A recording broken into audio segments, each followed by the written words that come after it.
आप सोचें कि वो कितनी बदनसीब औरत होगी कि जिसका शौहर उसको गंदे मैसेज करता था। गंदे मैसेज? जी। मुझे पूछते हुए शर्म आ रही है, लेकिन कैसे मैसेजेस? नाली साफ कर दो, कचरा बाहर फेंक दो, कपड़े गंदे हो गए धो दो। ये गंदे मैसेजेस है? नहीं, इसमें कहीं लिखा है कि साफ कपड़े धो दो। बस आप लोगों को ना इंटरव्यू करना आता है, बातें उछालनी आती है, लोगों की लाइफ बर्बाद करनी आती है। चस्के लेते हैं आप लोग।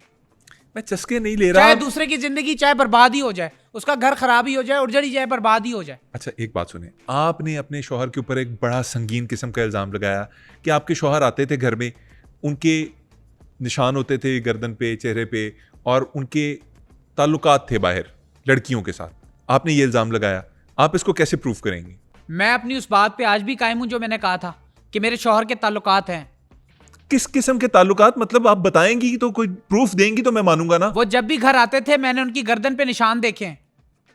किस चीज के निशान थे? मच्छर के काटने के निशान थे। मैं देख के समझ गई। यार, आप मच्छर काटने का इल्जाम लड़कियों के ऊपर कैसे लगा सकती हैं? आपने कहा कि लड़कियां काटती हैं। लड़कियां मच्छर ही काटती हैं, मेल मच्छर। कभी आपने सुना है मेल मच्छर काटने से आपको डेंगू हो गया? आपको डेंगू होता है, सिर्फ जो फीमेल मच्छर होती है उससे बीमारियां फैलती हैं। मलेरिया हो गया, डेंगू हो गया, ये फीमेल मच्छर काटती है तो ही फैलता है, मेल मच्छर से नहीं फैलता। ये मेल मच्छर तो शरीफ सा होता है, बेचारा खुद ही 3 दिन बाद मर जाता है। उस बेचारे को तो मेल जोल का मौका ही नहीं मिलता। डॉक्टर साहब, एक तो शुक्र है आपने मुझे डॉक्टर बोला, अब मैं समझती हूँ मुझे सर्टिफिकेट मिल गया है। थू है तुम्हारे सर्टिफिकेट पे, नहीं चाहिए मुझे तुम्हारा सर्टिफिकेट। दुनिया जानती है डॉक्टर कौन है कौन नहीं है। लेकिन एक मशरक की लड़की होने के नाते मैंने जुल्म का मुकाबला किया है। मैं खड़ी रही हूं वहां पे, मैं शीशा पिलाई दीवार की तरह मैंने जो है जुल्म बर्दाश्त किए हैं। कोई और औरत होती तो वो बर्दाश्त नहीं कर पाती। डॉक्टर साहब, एक तो ना आप एक नंबर की चर्ब जुबान है। मैं अगर चर्ब जबान ना होती ना तो आज इस मकाम पे ना होती। बड़ी मेहनत की है मैंने, मुंह में घुंघरियां डाल के घर नहीं चलते। यार, आप मुझे बताएं और मजालिम बताएं आपके, आप क्या आप दरपेश आए आपको जुल्म, और जिनका सामना आपको करना पड़ा कि आपका घर टूटते टूटते बच गया? मजालिम मैंने बहुत से हैं। मैंने मुकाबला किया है जुल्म का।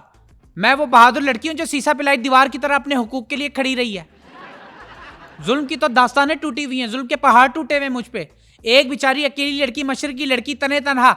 लेकिन ये मेरी बहादुरी को शाबाश है कि मैंने तने तनहा उसका मुजालिम का मुकाबला किया है। मैं झुकी नहीं, मैं बिकी नहीं, मैं शीशा पिलाई दीवार की तरह खड़े होकर जुल्म का मुकाबला करती रही हूँ। एक जुल्म यह भी है कि जब नाश्ते का वक्त होता था सुबह, खुद तो उन्होंने मुर्गियां पाली हुई होती थी, वो अयाम समानी मुर्गियां होती हैं, काली पीली जो होती हैं, ब्राउन। उनके अंडे का नाश्ता करते थे ऑमलेट बना के। मेरी जब बारी आती थी नाश्ते की, मुझे कव्वे के अंडे खिला देते थे। कव्वे के अंडे? कव्वे के अंडे क्या काले होते हैं? आपको पता चल जाता था कि वो कव्वे के अंडे? नहीं, उसको खाने के बाद मेरी जबान और ज्यादा तेज चलती थी।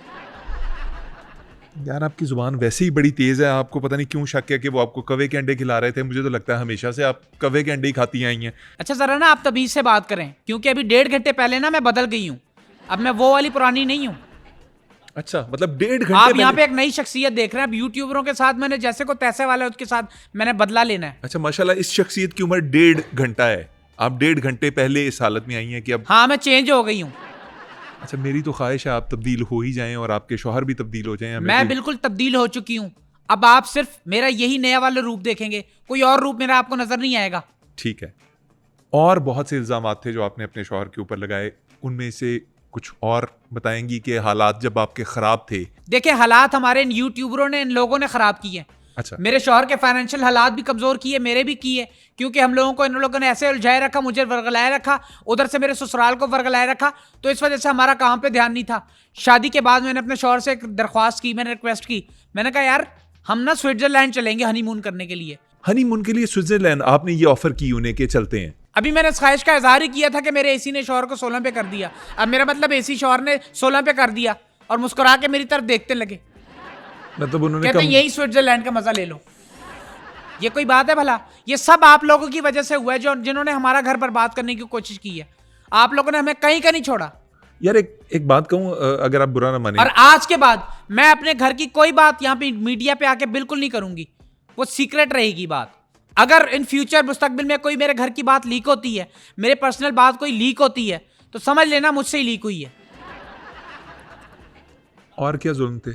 लातादाद जुल्म। मैं आपको गिनवाऊं तो जुल्म ना खत्म हो। एक तो ज़हनी तौर पे जिज भी किया है मेरे शौहर ने मुझे बहुत। मेरे सामने ऊंची आवाज में मोबाइल पे अपने दोस्त को लतीफ़ा सुना रहे थे। उन्हें पता था सामने बैठी हुई सुन रही हूँ, मैं जिद चाहूंगी ज़हनी तौर पे, लेकिन लतीफ़ा ऊंची आवाज़ में मेरे सामने सुना रहे थे। कौन सा लतीफ़ा?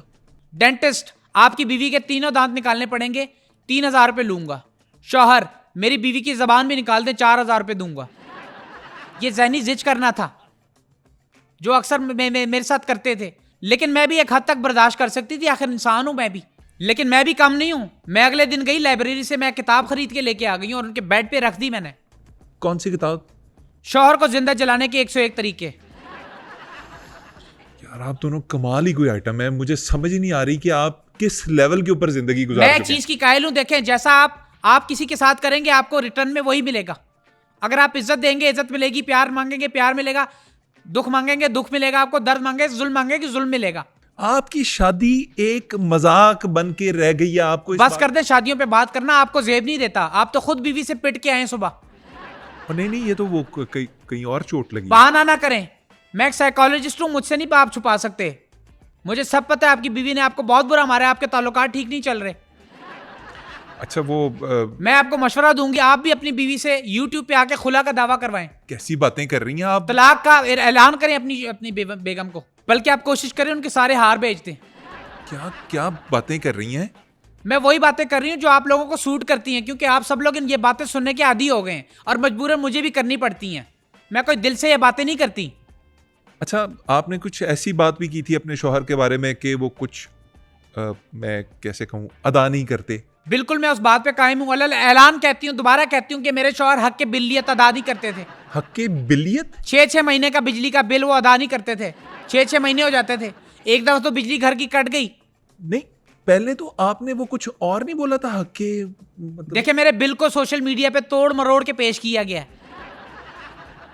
मैंने कोई ऐसी बात नहीं की, मैंने सिर्फ हक की बिल्लियत की बात की है। लोग ये अपनी तरफ से जो 4 लगा के व्यू ले लेते हैं ना, पैसे कमा लेते हैं, ये काम नहीं आने आपके। मैं आपको बता रही हूं, अगर इस बार आइंदा के बाद आपको मैं वार्निंग दे रही हूं, मेरे घर के बारे में अगर कोई बात की या मेरे रिश्ते के बारे में कोई बात की या मेरी डोमेस्टिक लाइफ में झांक के देखने की कोशिश की है, यूट्यूबरों आप सुन लो, टिकटॉकर जितने भी हैं, मैंने सर्दियां आ रही हैं दिसंबर में, मैंने खुदा की कसम आप पे ठंडा पानी फेंक देना सब पे। ये कैसी तड़ी है भाई? मेरी धमकियां बड़ी खतरनाक होती हैं। देखिए, अव्वल तो मैं कुछ कहती नहीं, मैं बड़ी इंट्रोवर्ट हूं, बड़ी शाय हूं, मैं बोलती नहीं हूं, लेकिन जब मैं बोलने पे आऊं तो मुझसे ज्यादा कोई बोल नहीं सकता। मेरे सामने कोई खड़ा नहीं हो सकता। आप लोगों ने लिया असल में मुझे हल्का। मैं फ्रेंडली बात करके जब सबसे मिलती हूँ, बातें करती हूँ, सब मुझे हल्का लेना शुरू हो गए। अभी आप सब लोगों ने मेरा सादापन देखा है, मेरा इंट्रोवर्ट होना देखा है, मेरा खामोश रहना देखा है। आप लोगों ने मेरा सरगोशी करना नहीं देखा। अच्छा, अभी आप खामोश हैं? खामोश रही हैं जी इतना हाँ, अर्सा? अभी मैं खामोश हूं, मैं तो बोल ही नहीं रही। अरे या अल्लाह, मुझे माफ मैं कर अगर दे। बोलने पे आ जाऊं ना तो किसी को बोलने का मौका ही ना दूं। या अल्लाह, इस- सिंपल बात करूंगी और मैं किसी से डरती वरती नहीं हूँ, खुल्लम खुल्ला मैं बात कर देती हूँ। डॉक्टर क्योंकि साहब, मुझे मेरा घर अजीज है, मेरा शौहर अजीज है। मैं अपने शौहर से बहुत प्यार करती हूँ, मुझे मेरा घर बहुत अजीज है। अगर मेरा शौहर कहे ना कि मेरी माँ के तुम पैर धो धो के पियो, मैं वो भी पीऊंगी, लेकिन ये मैं तीसरे फरीक को यहाँ इधर बिल्कुल इंटरफेयर नहीं करने दूंगी अपने घर में।